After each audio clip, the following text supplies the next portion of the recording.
بسم اللہ الرحمن الرحیم۔ السلام علیکم۔ میری آپ سبھی سے التجا ہے کہ ایک مرتبہ درود ابراہیمی پڑھ لیجیے گا۔ بسم اللہ الرحمن الرحیم۔ اللہم صلی علی محمد وعلی آل محمد کما صلیت علی ابراہیم وعلی آل ابراہیم انک حمید مجید۔ اللہم بارک علی محمد وعلی آل محمد کما بارکت علی ابراہیم وعلی آل ابراہیم انک حمید مجید۔ بسم اللہ الرحمن الرحیم۔ بہت کتابیوں نے چاہا کاش تمہیں ایمان کے بعد کفر کی طرف پھیر دیں اپنے دلوں کی جلن سے، بات اس کے کہ حق ان پر خوب ظاہر ہو چکا ہے، تو تم چھوڑو اور درگزر کرو یہاں تک کہ اللہ اپنا حکم لائے۔ بے شک اللہ ہر چیز پر قادر ہے۔ اور نماز قائم رکھو اور زکوٰۃ دو، اور اپنی جانوں کے لیے جو بھلائی آگے بھیجو گے اسے اللہ کے یہاں پاؤ گے۔ بے شک اللہ تمہارے کام دیکھ رہا ہے۔ اور اہل کتاب بولے ہرگز جنت میں نہ جائے گا مگر وہ جو یہودی یا نصرانی ہو، یہ ان کی خیال بند پا ہیں۔ تم فرماؤ لاؤ اپنی دلیل اگر سچے ہو۔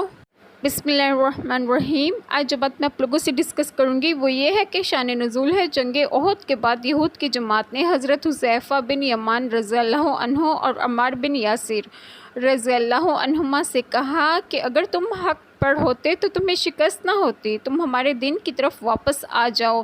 حضرت عمار رضی اللہ عنہما نے فرمایا تمہارے نزدیک عہد چکنی کیسی ہے؟ انہوں نے کہا نہایت بری۔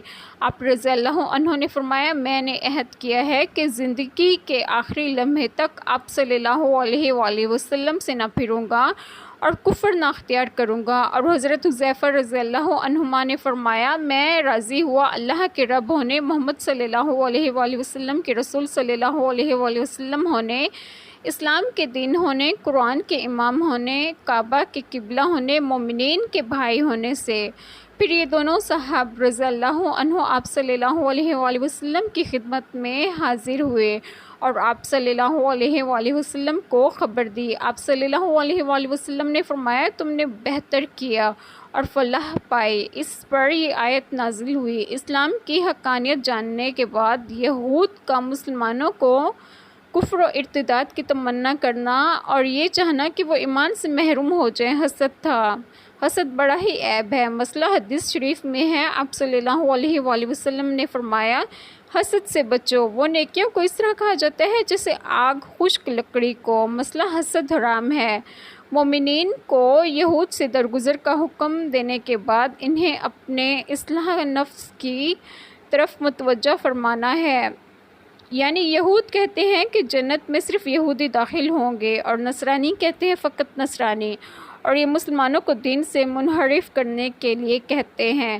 اللہ تبارک و تعالی ہم سب کے تمام گناہوں کو معاف فرمائے اور ہمیں صراط مستقیم کی راہ پر گامزن کریں، اور آپ سب کو آپ کے گھر میں خوش و خرم رکھیں اور صحت و تندرستگی بھی دیں۔ آمین۔ جزاک اللہ خیر۔